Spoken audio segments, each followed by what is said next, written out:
Bab 4 Bahasa Indonesia mempelajari tentang belajar tentang nilai-nilai kehidupan dalam novel. Tujuan pembelajaran yang pertama, peserta didik diharapkan dapat mengidentifikasi pandangan pengarang dalam novel yang dibaca. Yang kedua, peserta didik diharapkan dapat menghubungkan tafsiran tentang pandangan pengarang dalam novel yang dibaca. Ketiga, peserta didik dapat menghubungkan tafsiran tentang pandangan pengarang dalam novel dengan kehidupan. Yang keempat, peserta didik dapat mempresentasikan dan menanggapi pandangan pengarang.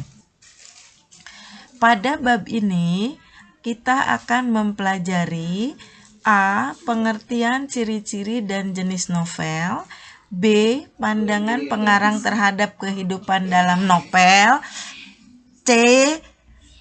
Penyajian hasil interpretasi terhadap pandangan novelis, D. Analisis isi dan kebahasaan novel, E. Perancangan novel atau novel. Pengertian novel.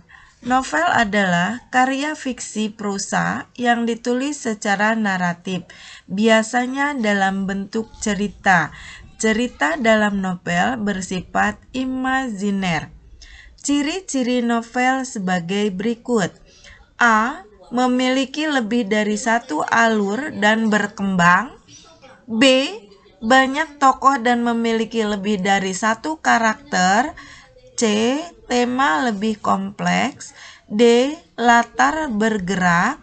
E. Cerita disertai perubahan nasib tokoh.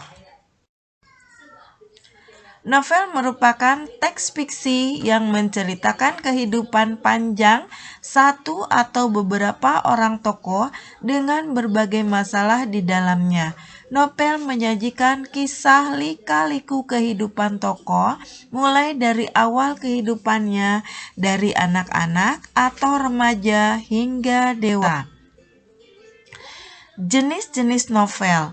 Yang pertama, jenis novel berdasarkan kebenaran cerita diklasifikasikan menjadi dua. Yang pertama, novel fiksi. Yang kedua, novel non-fiksi. Dua, jenis novel berdasarkan genre diklasifikasikan menjadi 5.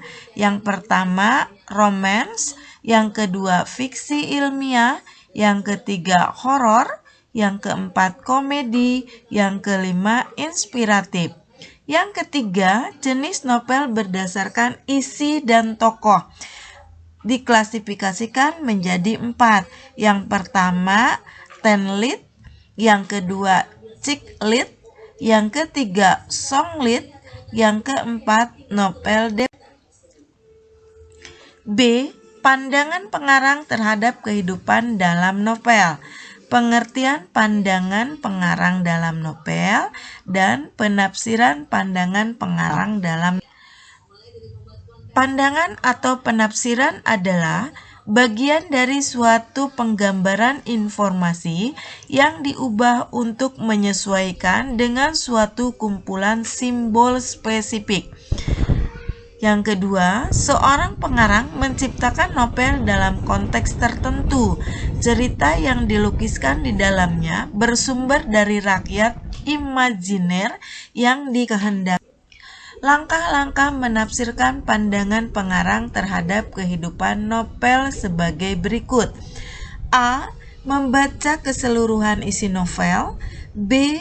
Memahami isi novel secara mendalam. C. Mengetahui biografi atau kehidupan pengarang. D. Mengaitkan kehidupan pengarang dengan kehidupan dalam. C. Penyajian hasil interpretasi terhadap pandangan pengarang. Yang akan dipelajari yaitu interpretasi terhadap pandangan pengarang dan penyajian hasil interpretasi terhadap pandangan pengarang. Menurut Kamus Besar Bahasa Indonesia, interpretasi adalah pemberian kesan, pendapat atau pandangan teoritis terhadap sesuatu atau tafsiran. Penyajian hasil interpretasi terhadap pandangan pengarang adalah memberikan pendapat terhadap hasil tafsiran pengarang baik secara lisan maupun langkah-langkah menyajikan hasil interpretasi terhadap pandangan pengarang sebagai berikut. A. Membaca isi novel secara mendalam. B. Menginterpretasi pandangan pengarang terhadap kehidupan dalam novel. C. Memberikan pendapat terhadap tafsiran pengarang tentang kehidupan dalam novel, baik dalam bentuk lisan maupun tulis. D. Analisis isi dan kebahasaan novel yang akan dipelajari unsur-unsur pembangun novel dan unsur kebahasaan. Unsur pembangun novel diklasifikasikan menjadi dua. Yang pertama, unsur intrinsik dan yang kedua, unsur ekstrinsik. Unsur yang pertama, unsur intrinsik, terdiri dari tema, amanat, latar, tokoh dan penokohan, sudut pandang, alur atau. Sementara unsur ekstrinsik terdiri dari biografi pengarang, nilai-nilai, situasi dan kondisi yang terdapat dalam novel. Unsur kebahasaan, gaya bahasa perbandingan, gaya bahasa perulangan, gaya bahasa pertautan, gaya bahasa pertentangan, dan gaya bahasa penegas. E. Perancangan novel atau novelet yang akan kita pelajari, yaitu perancangan membuat novel atau novelet dan presentasi hasil penulisan novel atau novelet. Berikut adalah langkah-langkah menulis novel. A. Menentukan tokoh dalam novel. B. Mengurutkan alur cerita berdasarkan urutan peristiwa sesuai dengan waktu dan tempat kejadian. C. Mengembangkan ide-ide cerita yang sudah diidentifikasi dengan memperhatikan teknik penceritaan yang menarik. D. Memperhatikan keterkaitan isi dan kebahasaan dalam penyusunan cerita. E. Memberi judul yang menarik. Demikian pelajaran hari ini. Ibu akhiri. Wassalamualaikum warahmatullahi wabarakatuh. Selamat belajar, tetap semangat untuk meraih prestasi.